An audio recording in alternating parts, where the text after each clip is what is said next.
এই মুহূর্তে যে বিধানসভার নির্বাচন আগামীকাল প্রথম দফায় শুরু হতে চলেছে, সেই কভার করতে আমরা এখন এই মুহূর্তে চলেছি মেদিনীপুর, এবং সেই মেদিনীপুরের ঠিক আগেই নন্দকুমারে আমরা আপনাদের কাছে পৌঁছে দিচ্ছি আগামীকাল পশ্চিমবঙ্গের যে সুরক্ষার যে ব্যবস্থা করা হয়েছে, সেই সুরক্ষার ব্যবস্থা কিভাবে করা হয়েছে, কি কি করা হয়েছে, এই নিয়ে বিস্তারিত বলবার চেষ্টা করব আপনাদের সামনে।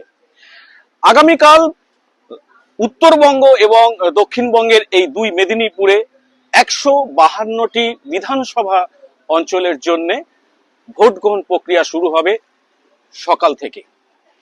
সেই কারণে সারা পশ্চিমবঙ্গকে সুরক্ষার আদলে মুড়ে ফেলা হয়েছে, এবং যাতে নিশ্চিত নিরাপত্তা দিয়ে ভোট যারা দেবেন তারা ভোট দিতে পারেন, সেই কারণে বিভিন্ন রকমের ব্যবস্থা করা হয়েছে।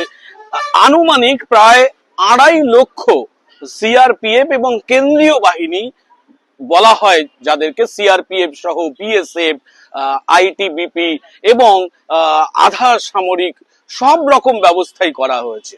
চপারেরও ব্যবস্থা করা হয়েছে, যাতে কোনো রকম কোনো অসুবিধে হলে সঙ্গে সঙ্গে ব্যবস্থা নেওয়া যায়। এছাড়াও রয়েছে রাজ্য পুলিশ এবং অন্যান্য রাজ্যেরও পুলিশ রয়েছে। তাই স্বাভাবিকভাবেই যে সুরক্ষার যে বিষয়টা, সেই সুরক্ষার বিষয়টাকে ভীষণভাবে গুরুত্ব দিয়েছে ভারতের নির্বাচন কমিশন।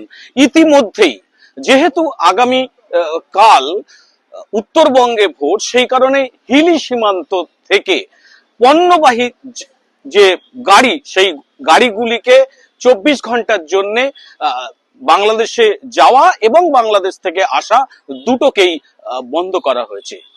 এছাড়াও মালদা এবং মুর্শিদাবাদেও আগামীকাল নির্বাচন, সেই কারণে সেখানেও একই ব্যবস্থা করা হয়েছে।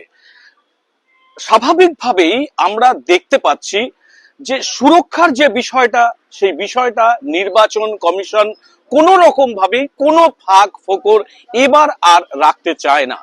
বারবারই নির্বাচন কমিশন একটি কথা প্রথম থেকে বলে আসছেন যে নিরাপত্তার যে বিষয়, সেই বিষয়ে কোনো ফাঁক এবং ফোকর নির্বাচন কমিশন রাখবে না। এবং সেই মতো আমরা নিজেরাই স্বচক্ষে দেখতে পাচ্ছি যে 2.5 লক্ষ যে কেন্দ্রীয় বাহিনী, সেই কেন্দ্রীয় বাহিনী প্রায় 1 মাস আগে থেকেই সারা পশ্চিমবঙ্গ জুড়ে নিরাপত্তার বিষয়টা দেখাশোনা করছেন, এবং মানুষকে, মানে যারা ভোট দেবেন তাদেরকে সুরক্ষা দিচ্ছেন, এবং বলছেন যে ভোট দিতে কোনো রকম কোনো অসুবিধে হলে সঙ্গে সঙ্গে আপনারা আমাদেরকে জানান। এবং সেই মতোই সমস্ত ব্যবস্থা হয়েছে। আগামীকাল সকাল থেকে ভোট শুরু হবে, এবং সেই ভোটের নিরাপত্তা যাতে নিশ্চিত করা যায়, সেই ব্যবস্থাই করেছে নির্বাচন কমিশন।